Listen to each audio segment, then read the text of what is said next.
안녕하세요, 여러분. 안녕하세요. 네, 안녕하세요. 네. 오늘은 일산백병원 신경과에 계신 박홍균 교수님 모셨습니다. 교수님, 안녕하세요. 네, 안녕하세요. 안녕하세요. 저희 비욘드 방송은 오늘 처음이신데 네. 와보시니까 어떠세요? 생각보다 스튜디오가 되게 크네요. 그쵸, 그쵸. 네. 옆에는 좀 안 보이지만 크로마키도 지금 내려와져 음, 있고, 조명도 빵빵하게 틀어져 네. 있습니다. 교수님, 유튜브 방송 한번 해보신 적 있으시다면서요? 네, 나와달라고 해갖고 한번 한 적이 아, 있어요. 그럼 네. 라이브 방송도 혹시 해보신 적 있으신가요? 라이브로 방송해 본 적은 없고, 뭐, 이제 강의는 좀 있는데요. 네, 뭐, 네. 라이브로 방송을 해본 적은 없습니다. 아, 그래도 한번 해보신 경험이 있으셔가지고 오늘 그렇게 막 떨리시진 않으실 것 같아요. 그래도 좀 떨려요. 아, 아니요. 충분히 잘하실 겁니다. 네. 그러면 저희 시청자분들께 교수님 소개를 조금 부탁드릴게요. 네, 안녕하세요. 저는 일산백병원 신경과에 근무하고 있는 박홍윤이라고 합니다. 네, 반갑습니다. 반갑습니다. 네. 선생님께서는 주로 어떤 진료를 많이 받으시고 계시나요? 저는 주로는 두통 환자들이랑 뇌졸중 환자들 보고 있어요. 뭐 두통은 뭐 종류 여러 개 있는데 네. 그런 것들 좀 보고 있습니다. 네. 오늘 주제를 나는 왜 머리가 아플까? 이렇게 또 질문을 던져주시면서 나는 내가 자주 체하는 사람인 줄 알았다. 이렇게 네. 정해주셨어요. 네. 이렇게 주제를 정해주신 이유가 궁금합니다. 머리 아프신 분들 되게 많아요. 되게 많은데 머리 아픈 거가 왜 아픈지 모르시고 좀 이리저리 뭐 병원들 다니시고 뭐 여러 군데에서 좀 이런저런 얘기를 많이 듣고 뭐 그러면서 이제 꽤는 힘들어하시고 그런 네. 분들 많으셔서 제가 조금이라도 도움이 됐으면 해갖고 사실 저 이렇게 막 나오는 거 되게 별로 안 좋아하는 스타일이거든요. 근데 그럼 어떻게 예, 나오셨어요? 저희 그래도 방송에 와주신 계기. 그래도 조금이라도 다른 이제 두통 환자분들이 도움이 됐으면 좋겠다. 뭐 아, 이래서 나오게 됐습니다. 네. 그래서 네. 오늘 전반적으로 그러면 어떤 내용을 알려주실 예정이신가요? 강의 내용 시작하기 전에 딱 핵심만 이렇게 콕콕 알려주시면 좋을 것 같아요. 머리가 왜 아픈지를 먼저 알아야 되겠고요. 그 다음에 아플 때 어떻게 해야 될지, 네. 그거만 딱 핵심으로 가져가시면 될 것 같습니다. 좋아요. 네. 그러면은 교수님께서 준비해 주신 내용 한번 시작해 보도록 할까요? 네. 네. 그리고 강연 끝나고는 여러분들이 궁금해하신 질문에 대한 답변 해드리는 네. 시간 가지도록 하겠습니다. 네. 일단은 이렇게 제목을 잡고 머리가 아픈 어떤 두통에 대해서 얘기를 하지 않은 이유는 머리 아프신 분들이 어떤 특정 두통에 대해서 강론을 갖고서는 거기서 이제 집중을 하시다 보면은 좀 놓치시는 경우들이 많아요. 그래서 처음에 머리 아플 때 어떤 식으로 어떤 분들이 많고 어떤 게 힘든 두통이고 한 거를 쭉 설명을 드리고 그 다음에 좀 조금 강론에 대해서 조금 다루고 그러고 넘어가 보도록 하겠습니다. 네. 두통이 없는 분들이 생각하시는 거에 비해, 생각할 때, 그런 거에 이제 두통이 어느 정도다, 힘든 거다라고 생각하는 것보다 실제로는 두통이 되게 힘듭니다. 보통 이제 머리 아픈 거 갖고 뭘 그러냐, 여기도 보시면은 머리 아픈 거 갖고 뭘 그러는지, 나는 뭐 잘 참는데 너는 왜 이렇게 참을성이 없냐, 뭐 이렇게 되는 경우도 많거든요. 그리고 정신력 뭐 드립도 이제 나옵니다. 그리고 또 어떤 때는 뭐 우울증 때문에 그렇다, 아니면 거북목 때문에 머리가 아픈 거다, 성격이 예민해서 그렇다. 그러다가 이제 뭐 진료 받아보면은 머리는 괜찮으니까 안 죽는다, 걱정하지 마시라, 이렇게 좀 약간은 허무한 그런 답변을 듣고 오시는 경우도 많고요. 약간 이런 분들도 계시죠. 뭐 꾀병 아니야? 뭐 머리 다 괜찮다는데 너 왜 머리가 아프냐? 이런 꾀병 아니냐? 이렇게 얘기를 들으시는 분들도 많아서 근데 이렇게 되면은 머리 아픈 분들, 머리 아픈 것도 힘든데, 이런 얘기까지 들으면은 진짜 되게 삶의 질이 굉장히 떨어집니다. 너무 너무, 힘들어서. 그쵸. 이해해주는 사람 아무도 없고 없어요. 너무 네. 속상하죠. 네. 그래서 어디 가서 좀 하소연도 하고 싶은데 하소연할 데도 없고 그러다 보면은 이제 뭐 카페 같은데 네이버 뭐 이런 데 카페 같은 데 가서 커뮤니티에서 막 얘기 올리고 이러다 보면은 뭐 좋은 정보들이 들어오는 경우도 많은데 참 이상한 정보들도 많이 얻게 되거든요. 그러다 네. 보면은 뭐 이제 자꾸 산으로 가게 되는 거죠. 그런 거 이제 더 힘들게 만드는 지름길인 것 같습니다. 그래서 대한두통학회에서 이런 두통 있는 분들의 이야기를 좀 들어보고자 지금 2회 했거든요. 두통 이야기 공모전 2회를 했는데 네. 이제 곧 3회도 한번 할 거예요. 언제예요?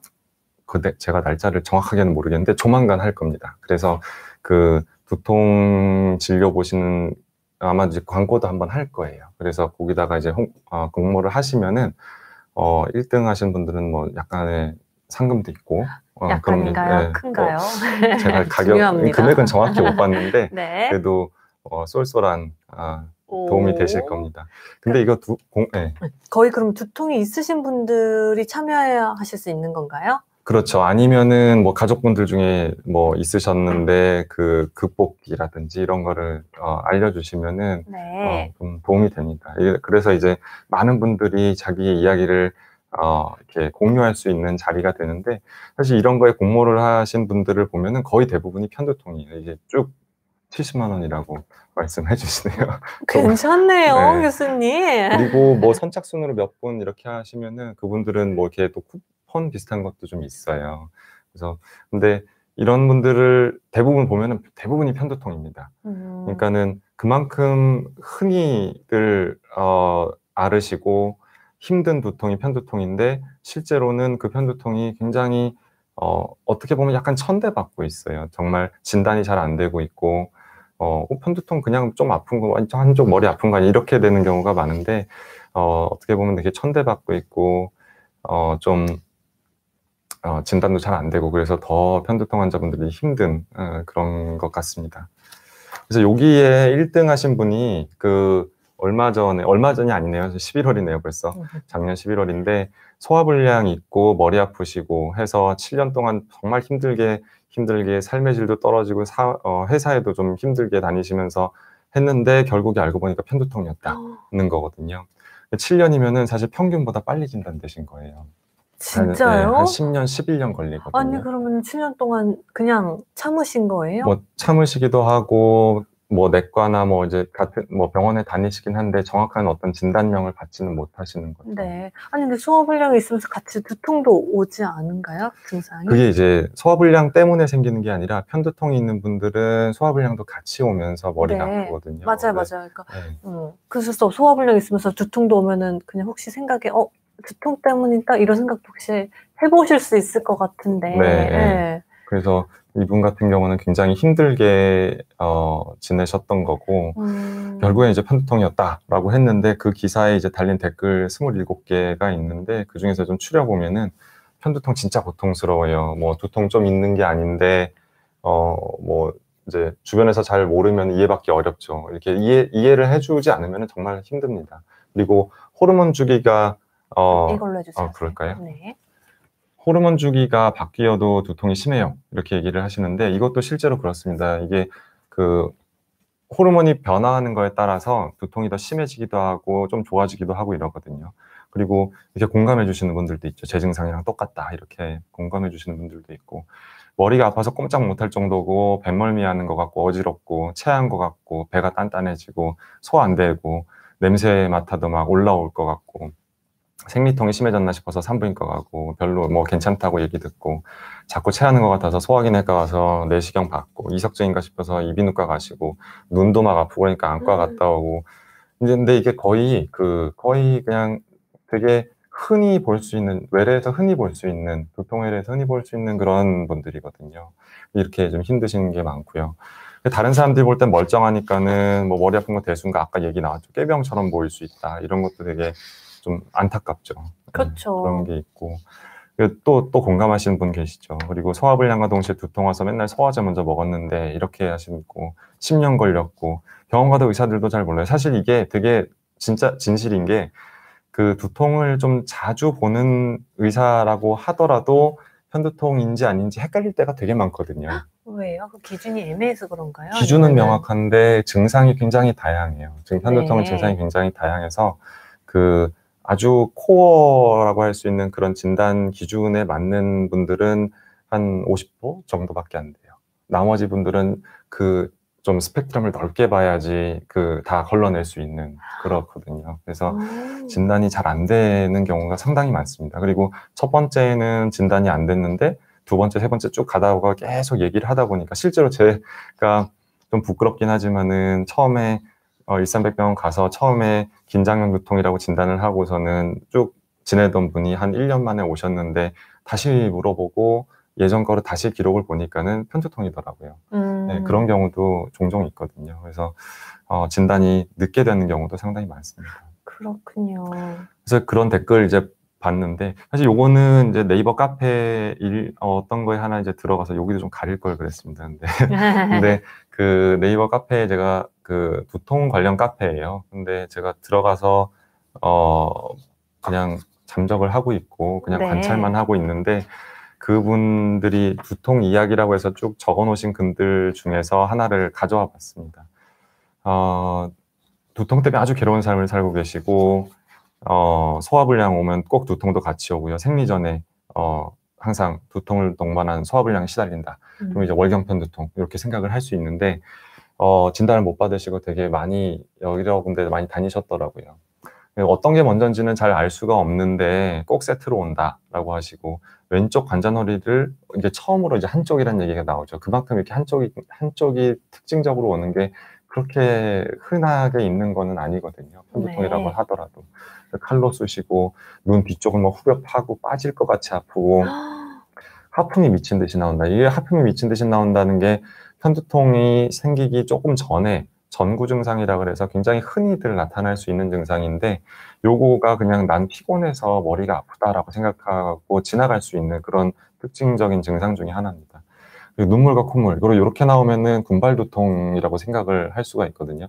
근데 그래서 사실 이 카페가 군발두통 카페예요. 그래서 눈물, 콧물 나오고 그러니까는 찾아보시면서 군발두통인 줄 알고 군발두통까지 카페까지 가신 건데, 보면은 짧게는 하루 이틀, 길게는 3, 4일까지 잔두통.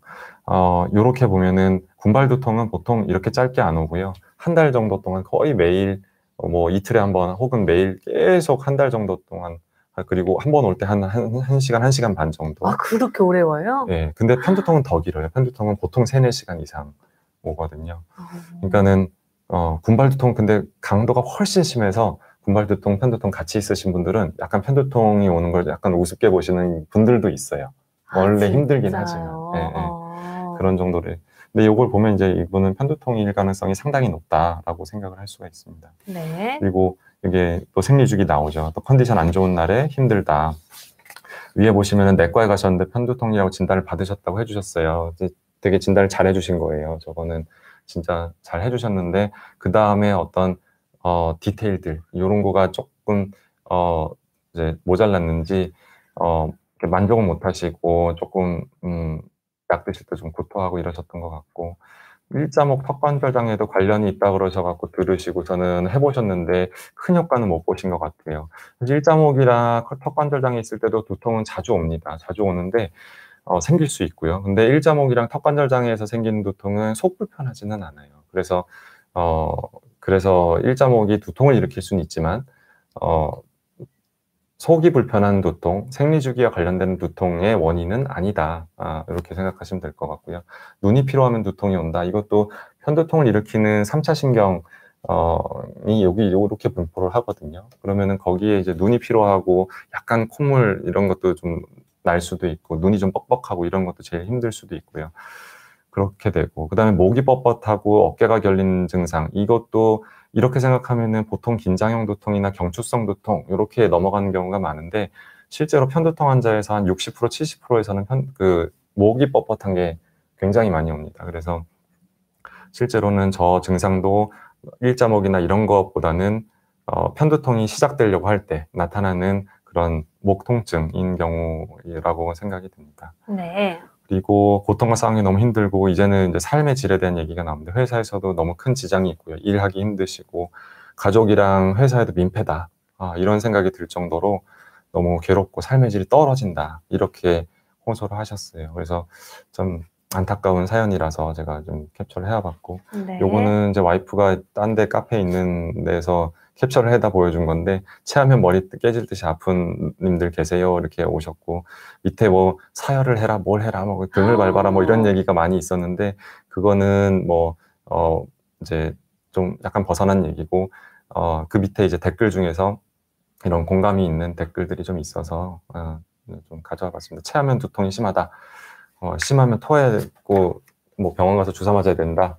이런 경우가 많아서 참 많이 힘든 분들이 많이 계세요. 근데 사실 이런 것들 보면은 두통 카페도 있지만은 뭐 밤 카페나 네. 지역 카페들 있잖아요. 그런데도 뭐 머리 아플 때 어떡하세요? 뭐 어떨 때 머리 아프세요? 이런 글들이 굉장히 많이 올라옵니다. 그냥 일상적인 보면은 거기는 사실 일상적인 대화들 많이 하는 공간이잖아요. 근데 거기서 일상적인 대화 중에 항상 두통이 들어가는 거죠.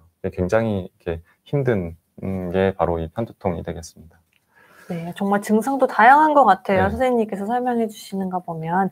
김태현님께서 저희에게 응원의 메시지 하트 많이 해가지고 아까 보내주셨습니다. 선생님께서 감사합니다. 열심히 설명해 주셨을 때. 네.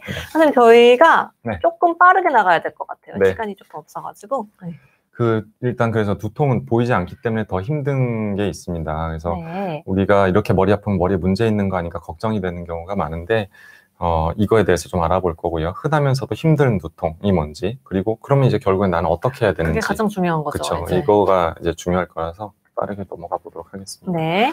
이렇게 머리 아프면은 이제 문제 있는 거 아닌가 걱정을 하실 텐데요.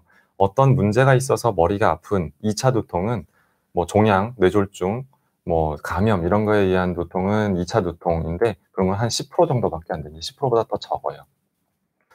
나머지는 검사를 해도 이상이 안 나오는 두통인데 긴장형 두통, 편두통, 그리고 군발 두통도 여기 이제 기타에 포함이 됩니다. 이렇게 있고요. 근데 여기는 검사해도 이상이 안 나와요. 왜 그러는 걸까요, 도대체? 이거 자체가 병이기 때문에, 예, 그래서 이제 원발 두통이라는 이름이 붙고, 결국엔 이제 다 얘기하면서 찾아내야 되는 거죠. 네. 그래서 결론적으로는 거의 대부분 문제 없다. 그래서 머리 아프신 분들 보셨을 때, 뭐 검사까지 해봤는데 이상이 없다 그랬다. 그러면 일단은 좀 안심하셔도 돼요. 2차 두통은 아닐 가능성이 높으니까. 그러면은 흔하면서도 사람 힘들게 하는 두통이 뭐냐? 이게 이제 편두통일 가능성이 상당히 높습니다. 편두통은 세상에서 3번째로 흔한 질병이에요. 첫 번째는 치석. 치석이요? 네, 긴장두통, 그 다음에 편두통인데요.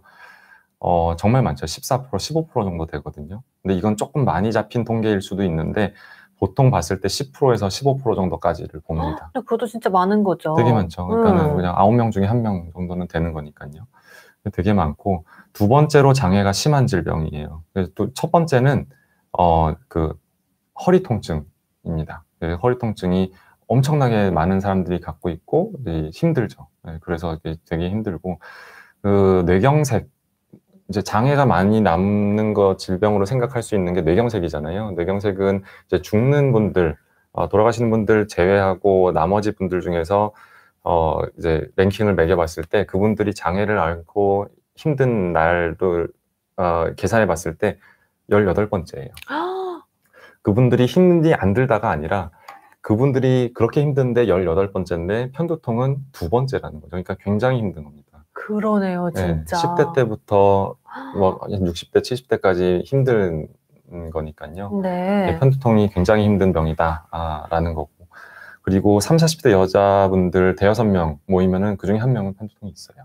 왠지 저도 있을 것 같아요, 교수님. 네, 있으실 가능성 되게 많아요. 그리고 그러니까 뭐 저확률이니까요. 그리고 네. 대한민국이 한 5천만 명 정도 되니까 500만 명, 600만 명 정도는 편두통을 경험하고 있는 거죠.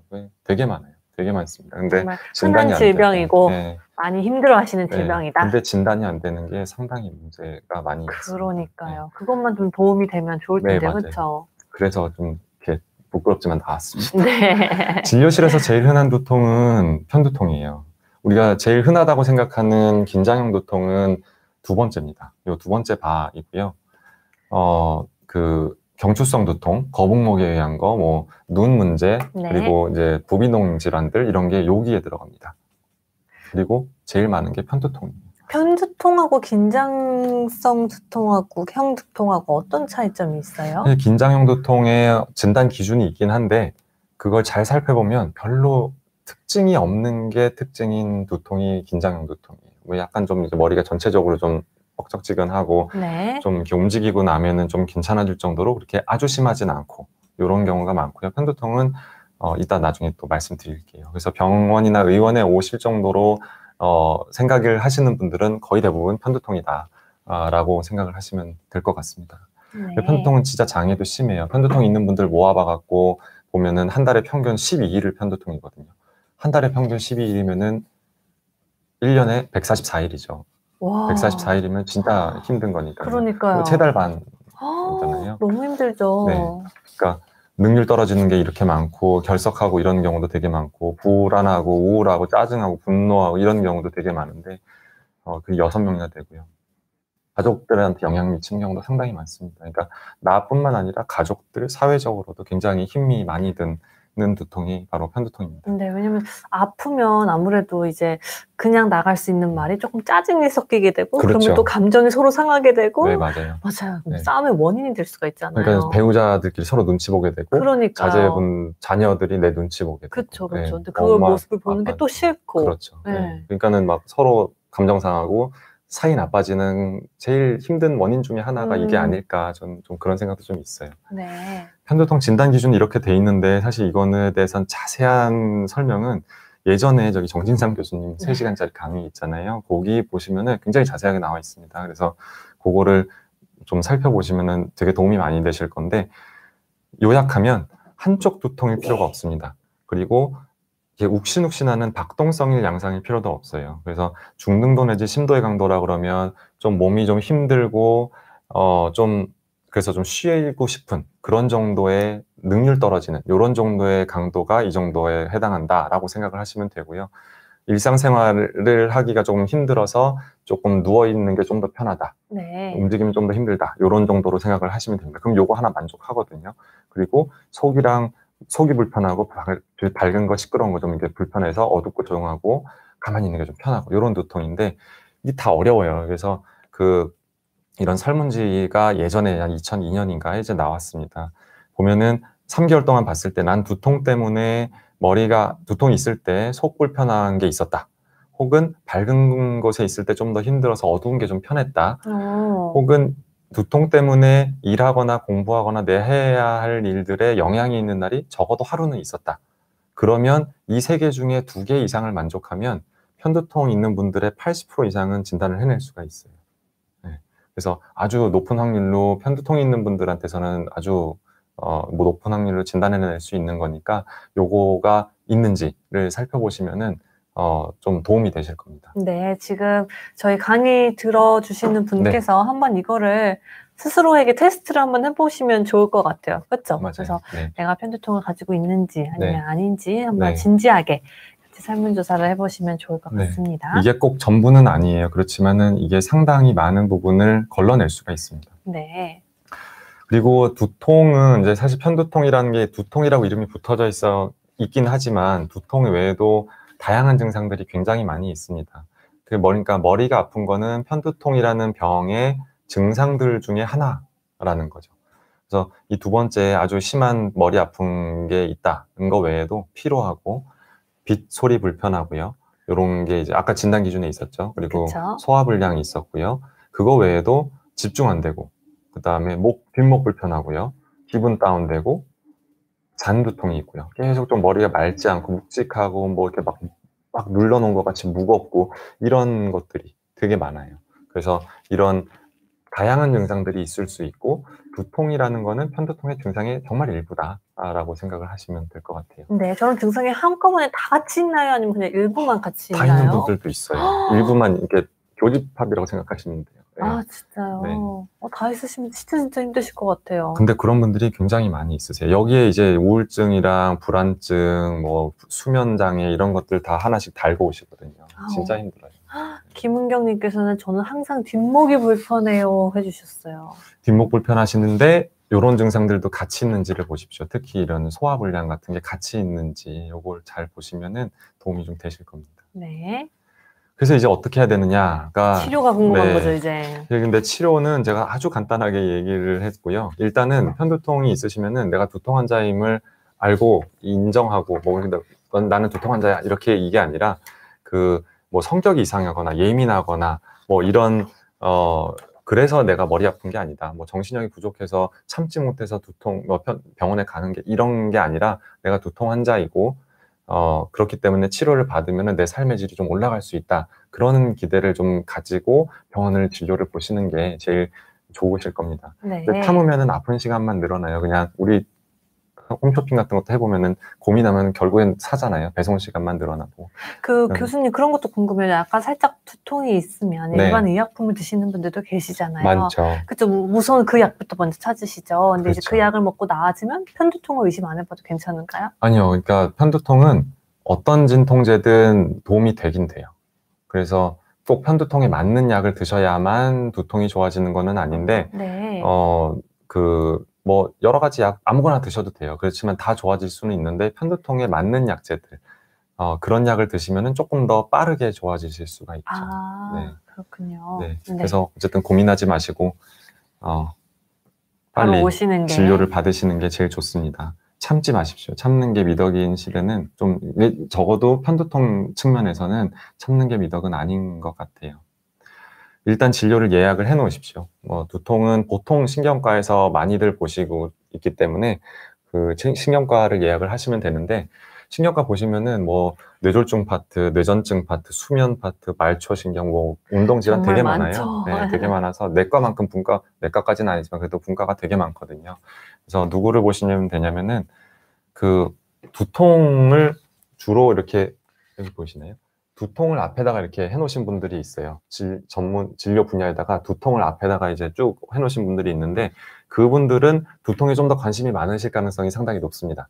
그래서 그렇게 진료를 하시고 그 선생님들 예약하시면은 확률이 높죠. 네. 물론 그렇게 되고요. 그 다음에 이제 뇌졸중, 요거는 맨 오른쪽 위에 있는 건 저인데, 뇌졸중이라고 써놓고 두통에 대해서만 잔뜩 써놨잖아요. 이런 사람들도 이런 분들도 좀 두통에 좀 더 관심이 있는 분들이에요. 그래서 요런 두 부류를 선택하시면은 좀 확률이 높습니다. 제대로 찾아가실 확률이.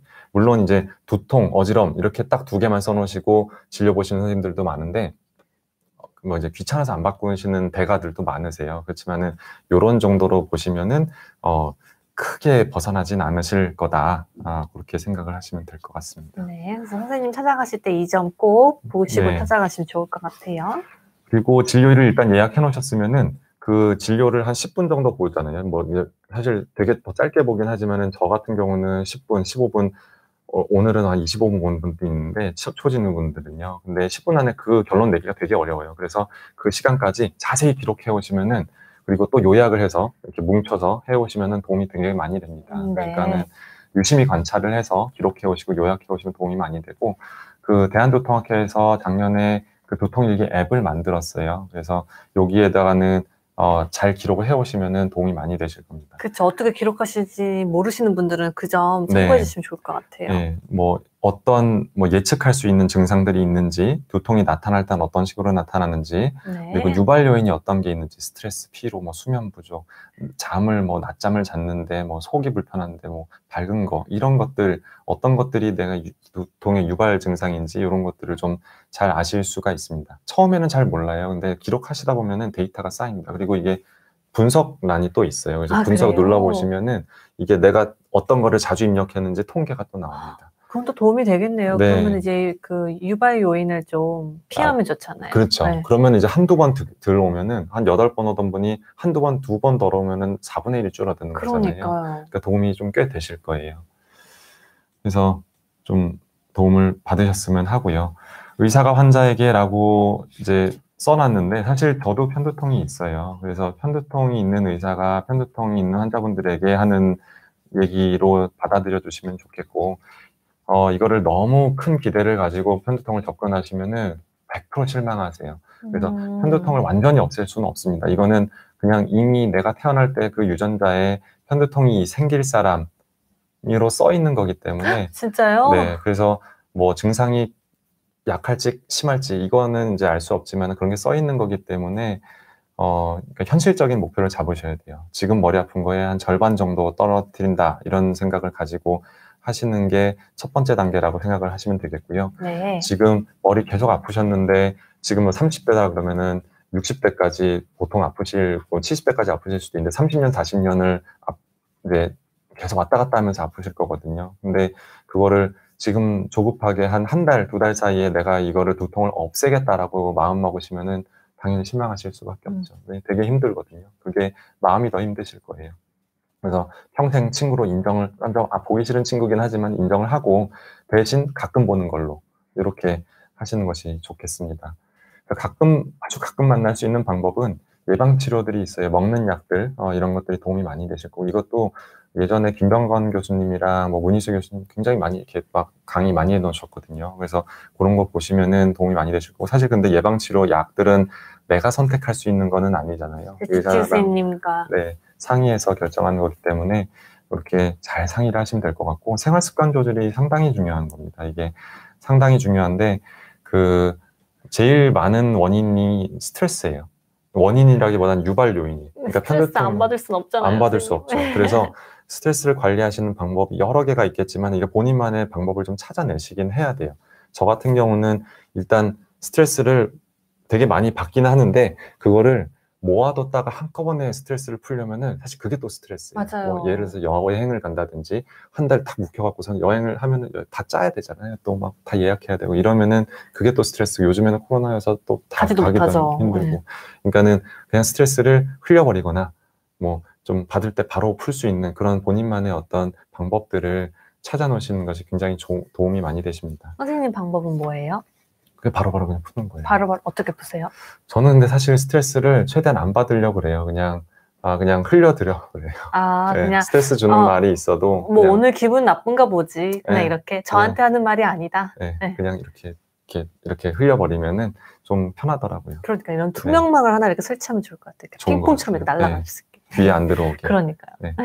그리고 잠 부족하고 잠을 많이 주무셔도 그렇고요. 조금 주무셔도 그렇고 낮잠을 자도 그렇고 그러니까 되게 힘들거든요. 네, 그러니까는 그런 게 이제 다 유발 요인일 수 있어요. 그러니까는 본인에 맞는 수면 패턴을 딱 맞추시는 게 좋습니다. 한 7시간 정도는 주무시는 게 되게 좋아요. 근데 사실 7시간 자는 게 쉽지는 않은데 그래도 좀 하시는 것이 좋고요.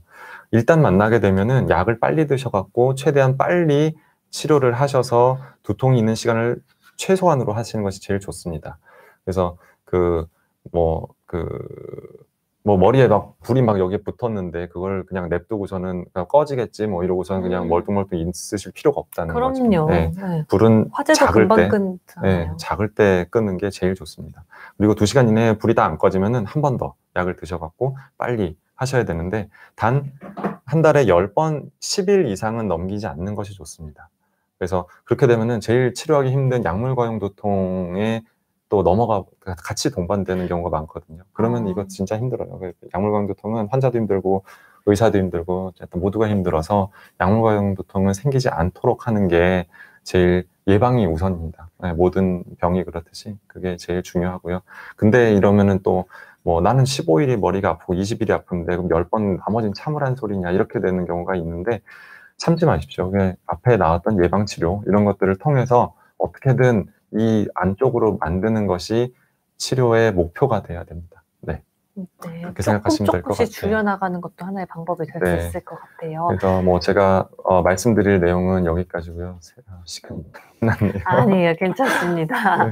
좋은 말씀 해주셔서 감사합니다, 교수님. 그러면 편두통 약은 평생 먹는 건 아닌가요, 선생님? 그렇죠. 이렇게 편두통은 계속 힘들 시기가 있고 좀 괜찮아지는 시기가 있고 이렇거든요. 가만 냅둬도 조금 나아지기도 하고 다시 만성화되기도 하고 심해지기도 하는데 좀 심할 때 그때 바짝 치료를 해갖고 두통을 좀 눌러놓으면은 좀 지내기가 좀 원활하시죠. 네. 만약에 재발하면 다시 약물 치료를 시작하는 거고요. 그래서 초반에 너무 이걸 없애버려야지라고 생각을 하시면 또 생기면 또 힘들어져요. 그러니까는 힘들면은 진료 받으셔서 치료하시고 좀 괜찮으시면은 그때는 좀 즐기시면서 지내시고 그렇게 하시면은 도움이 좀 되실 것 같아요. 정말로 선생님 말씀대로 그냥 귀찮은 친구가 내 옆에 있다 이렇게 생각을 하고 꾸준히 치료를 하시고 생활습관 교정을 하시는 게 진짜 중요한 것 같습니다.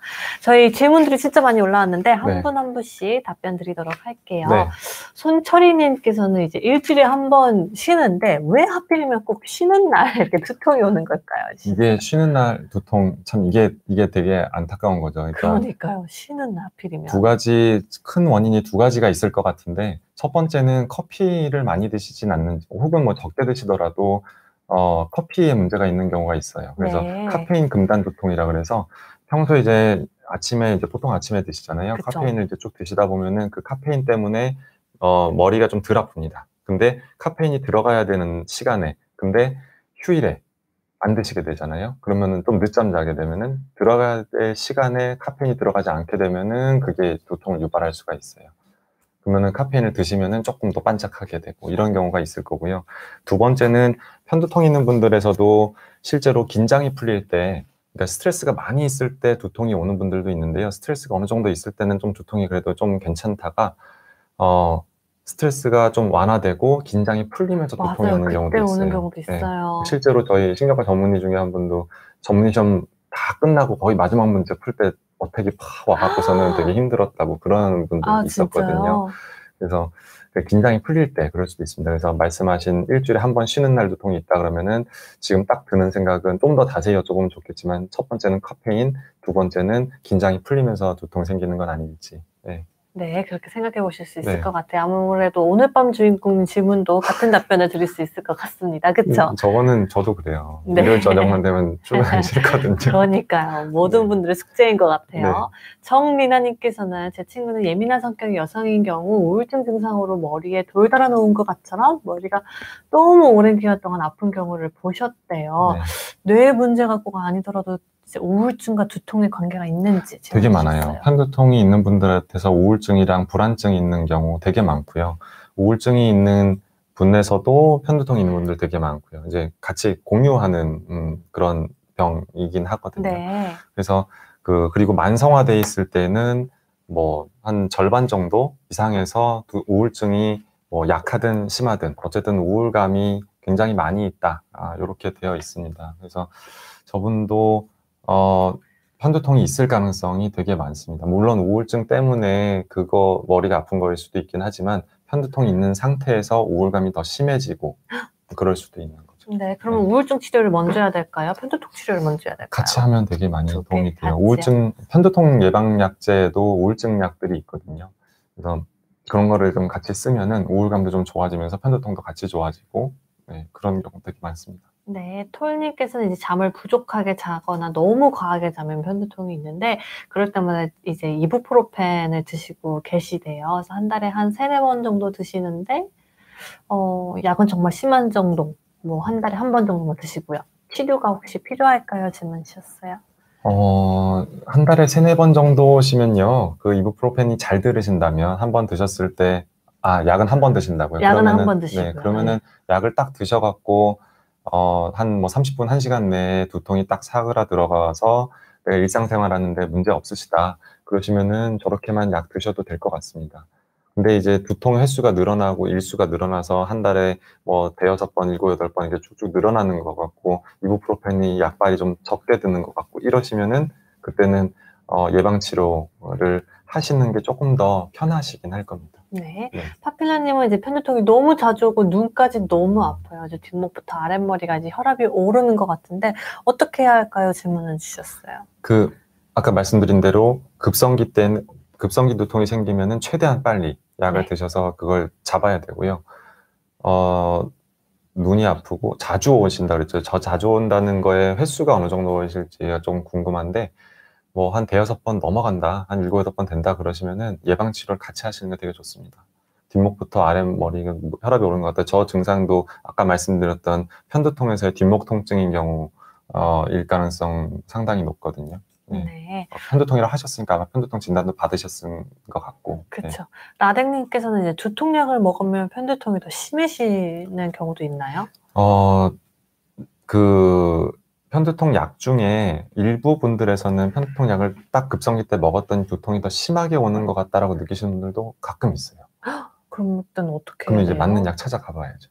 네, 맞는 약 나에게 찾아가 맞는 봐야 될 약이요. 수 있고. 근데 저 말씀이 급성기 두통이 더 심해지는 거가 아니라 만약에 약을 자주 드시는 경우라면은 뭐 예를 들어서 뭐 한 달에 10번, 15번 이렇게 15일 이상, 이렇게 뭐 10일 이상, 15일 이상 이렇게 자주 드시게 되는 게 편두통을 더 악화시킬 수 있느냐? 그게 아까 말씀드린 약물 과용 두통이거든요. 그러면 약발이 떨어질 때쯤 되면 아까 카페인 금단 두통에서처럼 약발이 떨어질 때쯤 되면은 또 아프고 이러니까 자꾸 먹게 되고 이러거든요. 그러면은 이제 편두통이 더 심해질 수 있죠. 그러니까 그럴 때는 약을 확실하게 그냥 한 방에 단칼에 그냥 끊어버리는 게 또 치료가 될 수 있습니다. 근데 그게 그것도 쉽진 않을 텐데. 쉽지 않아요. 그래서 그건 약을 막 온팡 써갖고 좀 약간 좀 멍하고 좀 정신없게 좀 이렇게 만들 상태까지 돼서 싹 끊어도 뭐 성공할까 말까 이 정도 되거든요. 아, 그래요? 예, 약물광두통은 작년인가 조수진 교수님께서도 아마 해주셨었죠. 네, 예, 네. 그래서 그 뭐, 방송도 함께 참고해 주시면 좋을 것 다 같습니다. 연결됩니다, 이게. 네. 네. 정리나님께서는 이제 체력이 약해서 괴로워하면 이제 머리가 아픈데, 과로하면. 네, 어디 갔어요? 과로하면, 질문, 네. 네. 잠도 못 자고 먹어도 체하시고, 진짜 너무 힘드실 것 같아요. 그래서, 편두통과는 증상이 다른 건지, 아니면 편두통 편두통의 같은데요. 증상인지. 체하면서 머리 아프시고, 수면 장애도 생기고, 그러니까 피로하면 머리 아파지고, 네. 생활 반경 줄어들게 되고, 일상생활에 장애가 생기게 되고, 편두통일 가능성이 꽤 있는 것 같습니다. 네. 그렇게 생각해 주시면 좋을 것 네. 같아요. 저희가 질문을 다 받았나요? 다 받은 것 같은데요. 잠시만요. 범죄 DNA 은하 추구리님께서는 약간 아니에요? 네. 그렇게 보시면 좋을 편두통으로 것 한 같아요. 달에 시중약을 10일 이상 먹게 될 네. 경우 편두통 예방약을 처방해서 일상생활 지당 일상생활에 요약 잘하신 것 같습니다. 네. 네. 파퓰러님께서는 편두통 너무 고통스러우신가 봐요. 맞아요. 이제 병원 가면 피 뽑고 사진 찍고 뭐 이렇게 하는 게 또 아프고 또 복잡할까 봐 그런 부분을 그쵸. 걱정해 하시는 것 같아요. 네, 그 검사를 하실 수도 있는데요. 네. 검사를 안 하는 경우도 상당히 많습니다. 그러니까 아까 근데 사진 찍고 복잡하더라도 한 번쯤은 가셔서 제대로 된 진단을 받으시고 진료를 보시는 게 되게 도움이 많이 되실 거예요. 네. 토이님께서는 일반적인 편두통의 치료 방법이 근본 치료가 아니라 필요할 때마다 약을 먹는 대증 치료인가요? 질문을 주셨어요. 근본 치료라는 거는 이렇게 생각하시면 될 것 같아요. 천식이 있는 사람들 천식 환자들 보시면은 네. 편식이 그냥 계속 있잖아요. 그러니까 편식이 어택이 막 오든지 안 오든지 하는 거지, 이게 천식이 계속 달곤이 있는데 심할 때가 있고 가끔씩 있을 때가 있고 그런 거잖아요. 그러니까는 그 평소에는 천식이 잘 일어나지 않도록 관리를 하는 거고, 네. 편식이 딱 왔을 때는, 어택이 왔을 때는 그때 약을 빨리 뭐 흡입기를 쓴다든지 약을 드신다든지 해서 그렇게 그 증상을 완화시켜야 되는 거고. 그러니까는 어떻게 보면은 그런 만성 질환들, 어렸을 때부터 갖고 있는 만성 질환들의 치료와 비슷하다라고 생각을 하시면 될 것 같아요. 혈압도 한 번 높을 때 약을 먹는 건 아닌데, 계속 높으면은 예방 치료를 하고, 혈압이 한 번씩 뭐 너무 심하게 오를 때는 응급실에 가서도 주사를 맞아서 혈압을 낮춰야 되고 이럴 수도 있는 것처럼, 그 모든 병들이 뭐 이제 사막이 난 거 똑 떼는 것처럼 이렇게 간단하게, 물론 그게 간단하지 않을 수도 있지만은, 네. 그렇게 있는 거 그냥 딱 빼내면 치료 끝 이렇게 되는 병들이 사실 몇 개 없는 것 같아요. 네. 그래서 그런 만성 질환들, 그런 것과 비슷하게 관리하고 아플 때는 빨리 치료하고 이렇게 하시는 것이 좋습니다. 그러니까 꾸준하게 계속 지속적으로 봐주셔야 하는 것 같아요. 네. 올리브님께서는 신종플루 이제 조카분께서 걸린 적이 있으신데 가끔씩 그때처럼 머리가 콕콕 찌르고 아프다고 하는데 정상인가요? 해주셨어요. 저거는 좀 더 자세하게 여쭤봐야 될 것 같아요. 신종플루 걸리는 거를 사실 제가 직접 진료를 한 적이 없기 때문에 신종플루 걸렸을 때 머리가 어떻게 아프신지를 정확하게 알지 못하는 게 첫 번째가 제가 죄송하고요. 두 번째는 머리가 콕 찌르고 이런 식인 경우에는 원발 찌름두통이라든지 이런 찌름두통 계열인 경우가 많거든요. 그래서 보통은 문제 없는 경우가 많고, 간혹 가다가 머리에 어떤 이상이 있어서 찌름두통이 나타나는 경우도 있는데, 더 말씀해 주신 내용만으로는 조금 더 깊게 말씀드리긴 좀 어려울 것 같습니다. 저희가 조금 추가적인 정보가 필요할 것 같습니다.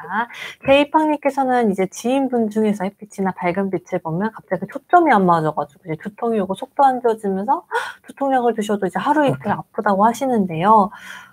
어떻게 하는 게 좋을지 질문을 주셨네요. 그러니까 지금 말씀해 주신 빛이 왔을 때 생긴다. 이게 빛에 이제 편두통 환자분들이 빛에 굉장히 예민하거든요. 그래서 일상적인 빛 강도에도 굉장히 좀 예민하게 반응할 수밖에 없고, 그러면은 빛 자극, 소리 자극에 의해서 혹은 냄새 자극에 의해서 두통이 생기기도 해요. 유발되기도 그러니까요. 합니다. 그러니까는 말씀해주신 분은 편두통일 가능성이 상당히 높을 것 같아요. 네. 물론 이제 더 자세하게 여쭤보긴 해야 되지만은 사실 다 물어보고 그걸 캐내고 하면서 두통을 진단하는 거가 거의 대부분이라서 저 단서만으로는 편두통일 가능성이 상당히 높은데 조금 더 자세히 여쭤보고 싶은 정도입니다. 네, 람다님께서 교수님 목소리가 너무 좋으세요 해주셨어요. 감사합니다. 네, 미미님께서는 이제 MRI까지 찍어봤는데 이상이 없었어요. 그래서 그냥 그러려니 하고 소리 내서 웃는 연습을 하니까 좋아지더라고요. 이렇게 웃는 게 또 도움이 되는 방법인가요? 질문 주셨어요. 엔돌핀 같은 거 많이 나오지 않을까요? 저거는 제가 잘 모르겠습니다. 네, 그래도 도움이 되실 것 같아요. 도움을 얻으셨다니까. 네. 그리고 웃는 모습은 항상 즐겁고 그쵸? 행복한 모습이잖아요. 네. 계속 수업 시간에도 해주시면 나왔죠. 맞아요. 세로토닌 해주시면 좋을 것 같아요. 니키님께서는 전 MRI 검사상 이제 정상인데 오른쪽 눈이 아프고 이명이 커지거나 눈에 빛이 보이면서 이명이 커지고 머리가 아프고 이제 미식거리기 시작하대요. 네. 한 달에 한 2번 정도 이런 증상이 나타나는데 편두통일까요? 가능성 되게 높을 것 같아요. 오른쪽 한쪽이고 이명이 이렇게 소리에 예민해지고 빛에도 더 예민해지고 그러면서 머리 아프고 속 불편하고 그러면은 진단 기준은 다 맞거든요. 네. 저게 이제 저렇게만 그냥 머리만 단지 아픈 게 아니라 좀 움직이기 힘드시고 일상생활에 좀 지장이 되고 능률 떨어지고 이러신지 그것만 한번 확인해 보시면은 아까 보여드렸던 진단 기준에 거의 맞지 않을까 싶습니다. 네. 일부는 맞았어요. 네. 편두통이 의심되면 꼭 대학병원 가서 MRI 검사를 하는 건가요? 아니요.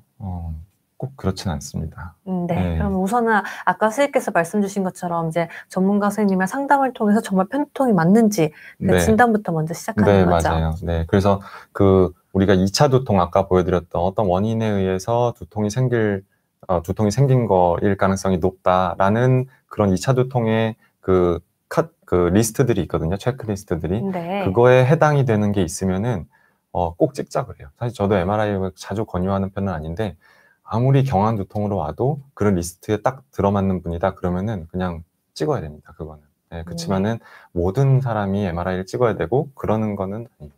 네. 딸기 팔공님 질문 마지막으로 받을게요. 이제 두통, 편두통, 안면통이 있어서 병원에 갔더니 이제 3차 신경통 진단을 받으셨대요. 그래서 보톡스 시술 주사를 치료해도 계속 재발하는데 혹시 완치할 수 있는 방법 없나요? 해주셨어요.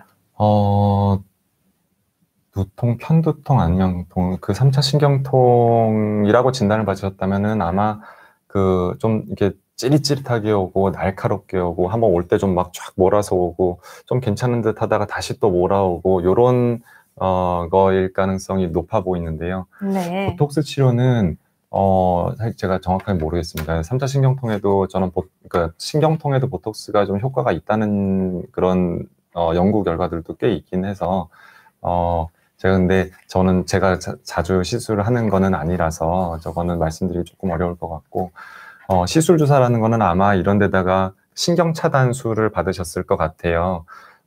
그런데도 재발을 한다 그러면은 이게 시술 주사라는 게 영구적으로 효과가 나는 거는 아니거든요. 그래서 여기다가 마취 주사랑 뭐 스테로이드 약간 섞어서 주사해 놓으면은 그 효과가 좀 나는 시간 동안에는 그렇게 좀 반짝하고 말씀해주신 클로나제팜, 가바틴, 뭐 다른 약들도 가바틴 계열의 여러 가지 약들도 있고요. 그래서 먹는 약, 시술 치료 이런 식으로 조금씩 해야 됩니다. 근데 완치 방법이요. 이게 어떤 원인이 있어서 3차 신경통이 생긴, 뭐 예를 들어서 거기에 뭐가 누르고 있는 뭔가가 있어서 3차 신경통이 생긴 거다. 그러면은 그거는 MRI에서 나올 수도 있어요. 그래서 그렇긴 한데 아마 이제 검사 받아보시고 했을 때도 이상이 없으니까는 이렇게 답답해서 올려주셨을 텐데 이런 경우에는 저런 식으로 약으로 그리고 시술로 이렇게 증상 완화를 하면서 봐야 될 것 같습니다.